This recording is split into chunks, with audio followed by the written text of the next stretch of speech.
You've read the title. The video will be reviewing a few things concerning the Stephen Kocher disappearance in 2009 approximately. But I'm going to bring up a couple of things here that you might need to know about me.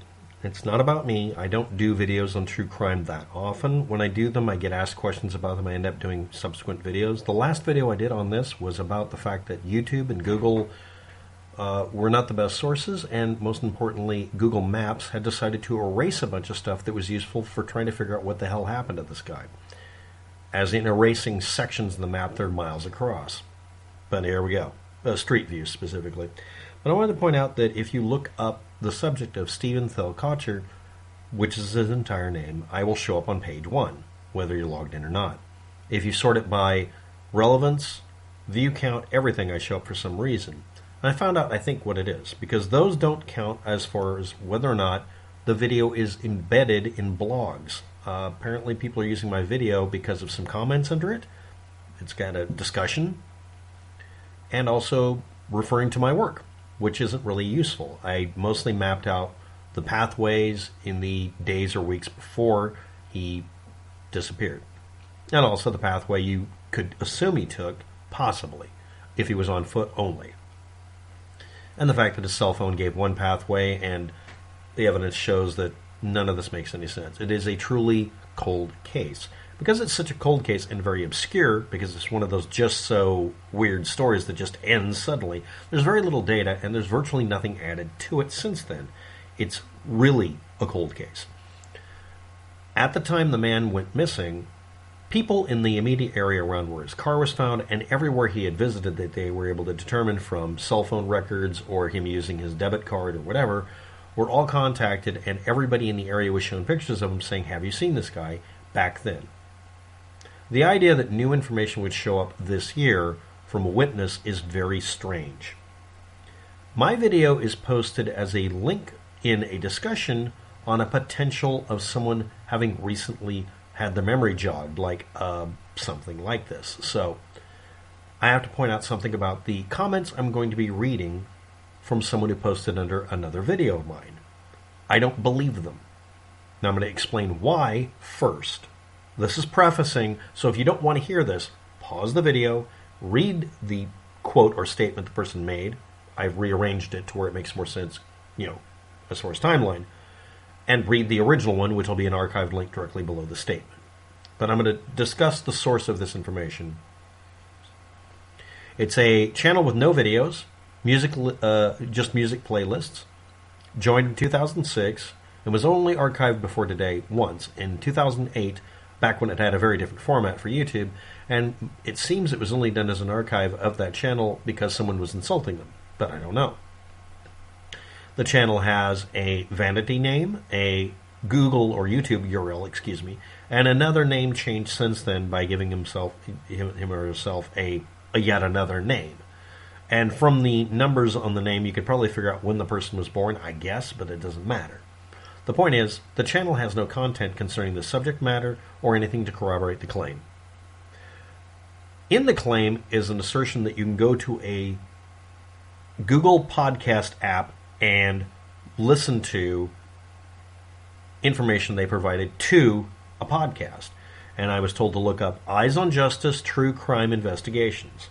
Now if I type in True Crimes Investigation or Eyes on Justice or variations of Eyes of Justice or Eye on Justice or any combination, I don't find a reference, oddly enough, to this case. Stephen is not mentioned. Can't find it anywhere. And they almost always just use his first and last name, not the middle name. And even if you do that, I come up as well. Again, without merit. It doesn't have enough page views, likes, comments, any reason for it to have that kind of gravitas. But the video does show up when you sort it most ways. And several of my videos do now.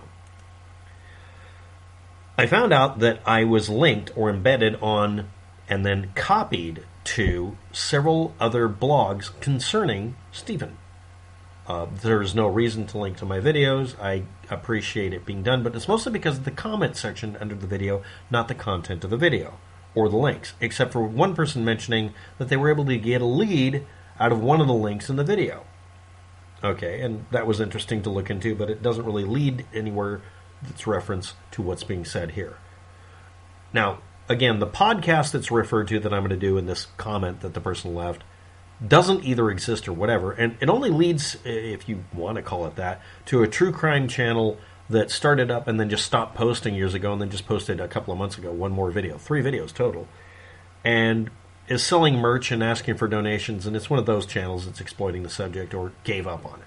And it's run by some college student who started in 2018 or something. In Connecticut or something. And again, the person making this assertion has made these assertions, and I'm putting them in logical order. They're not the original way it was typed. I spoke to a neighbor from that same street Stephen parked on. Okay, was this a person who used to live there? And you talked to them when they were living now in New York or something?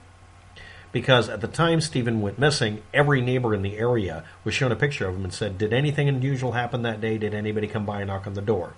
So what is this person saying? He knocked on the wrong house that day and spoke to a neighbor. But I haven't found anybody referring to that. That would be a major game changer. That would be a major piece of evidence. That is not brought up anywhere.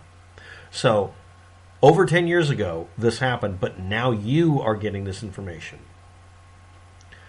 I'm the one who obtained the tip.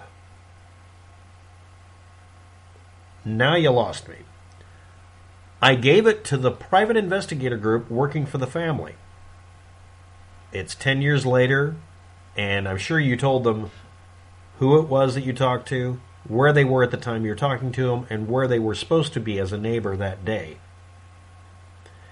It doesn't solve anything. Gives us an idea why he was there. And then your conclusion, this isn't how it's typed up, but this is his conclusion. Stephen went to that neighborhood to do a money drop. If you're not aware of why anybody would bring this up, when a case goes cold and it's a person just disappearing for no reason, there's many possible reasons for it, including my assumption at this point that he was going through a depressing time and decided to go away. He was told by his family and his, the community that he was going to be able to get a job. Don't worry about it. He's in his 30s or whatever. And just don't sweat it. It'll be fine. It's Christmas time. Just chill. Go get some presents. Give them to your family members. Everything will be fine.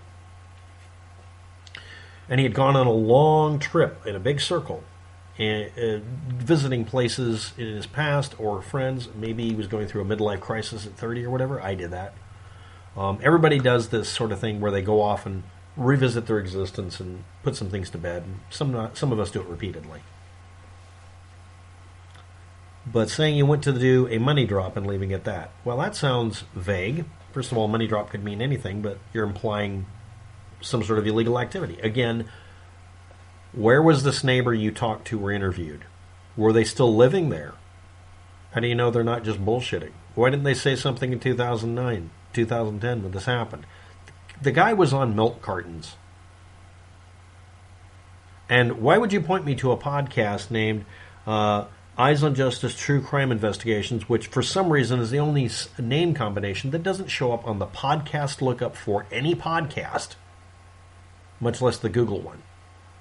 And the only time it shows a YouTube channel is somebody who's just selling merch and has a couple of videos.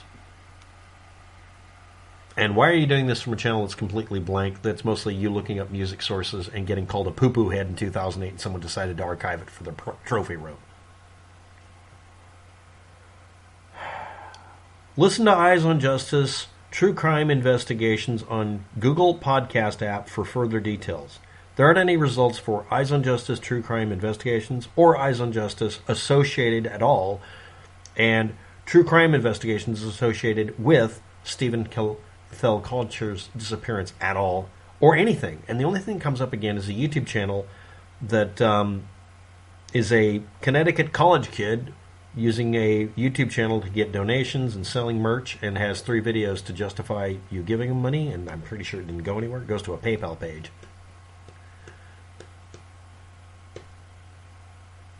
So if anybody's curious why my video popped up in your search engine results, it's because someone decided to link to my video for what was being done in the discussion area primarily. And you can see hundreds of people trying leads and them going nowhere. Now I'm going to bring up the lead this person probably looked up the same way I did a minute ago. The expression that was left somewhere is that someone from the Sacramento area or something like that lived there. or it's associated with, or somebody living in the Sacramento area owns one of those houses. This is mostly a retirement community kind of thing. I called it Westworld for old people. It's a golf course surrounded by housing, and it's so kind of pseudo-exclusive that the people there got Google to erase all of the information from Google Street View in the area. And the one corner I needed the information from, I got it from at the time, it's in screenshots, that confirms, yes, indeed, the images from the video are at least corroborated by the map's Street View, so that's probably not correct. And I even tell you in the video where the camera was, and show you on the video, one of my videos, where the camera still is, showing that, yes, indeed, this is consistent, so we can use that. And it shows him parking over here in a cul-de-sac, walking up this way, walking this way, going across the street to what I'm going to call the east side of the road, and going up that way. Now, it is slight of an angle, but he probably was headed to the far corner of one of those houses. Okay, to the person posting this, were those odd or even addresses? Now, I know how to look it up, and a lot of people do, but without telling us, what was the address? Who was it? Was it a person who was there when you went by, as it sounds like you're talking about? They've been there since 2009? They didn't talk to anybody except you until then? Until today? Or what was it, last week? What about this podcast? I can't look it up anywhere.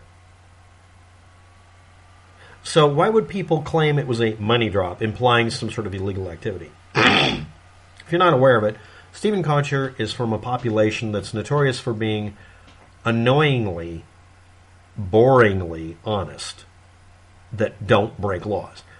Mormons and Seventh-day Adventists are absolutely freakishly notorious for not necessarily being completely innocent or anything, but truly, honestly believing that if they do something wrong, they'll be punished for it and there's no forgiving them. They actually make that assumption. They're kind of pushed that way. And they tend to avoid doing anything that'll get them screwed over in life or in death, in the afterlife. I grew up with a similar attitude because I decided if I'm going to do something, it shouldn't be something I feel afraid to say to myself, at least. And I'm an atheist. But these people have another peculiarity that's very annoying, and this is actually important. It's not just that I don't think he would be involved in some sort of criminal activity, money drops or whatever. He would be the person you choose to hold your money for some reason. Maybe you're saying he dropped off money for someone, he was delivering it. That might have got him hurt. Maybe he was delivering money innocently and got hurt because he didn't know the money was dirty or something. Okay, cool. But you're just saying it's a money drop. One of the annoying things about Seventh-day Adventists, Mormons, and people part of various other subcultures or religious groups is they literally do nothing to be put on record. I've run a stop sign in my life. I'm essentially a blank, like in the movie Max Headroom in the TV show. I don't show up anywhere, which gets in the way of being able to have a credit score or whatever. It makes it look like I've just popped out of nowhere, like the Witness Protection Program just deliberately did up my records just to mess with me. And it gets in the way of it because I don't do anything. I mean, I'm statistically and computationally a very boring person. That's a code word for I'm very hard to look up. Stephen was also like that, which means him disappearing would be really easy. Like he could do it on accident. I didn't bring it up in the previous video, and I didn't have any reason to. But the fact is that he could have gone through his life just doing cash on hand work, just work hand to mouth, and just accidentally not show up anywhere. He might have earned below the poverty line for a couple of years and just fallen off the map and decided, I'll just stay like this. It's frickin' Nevada. You could do that. I did that occasionally while homeless. In fact, technically, I don't have any records of having paid taxes at one point because I never had enough of the money to warrant filling them out. The point I'm making here is the reason this case, part of the reason it is a cold case, is because of the way he existed. Like farmers in your area, if you live near a farm, would pay cash for everything. They don't create a credit record. They're almost impossible to track. It's an accident, but it does have that effect. And he is doing that to himself, whether he knew it or not at the time. But let's make him into a pimp or something, right? Because you need to be page viewed. So I'll leave links in the description and all that kind of stuff like I normally do. And I'll leave a complete perfect copy of what you typed out. And if anybody can figure out what the hell you're talking about or why I should take it seriously, please post below. Anyway, no, I don't believe you. Provide evidence and proof. at least whether it was an odd or even address. Come on, let me have a clue here. Come on. Thanks for watching. Have a good day. Good luck with that.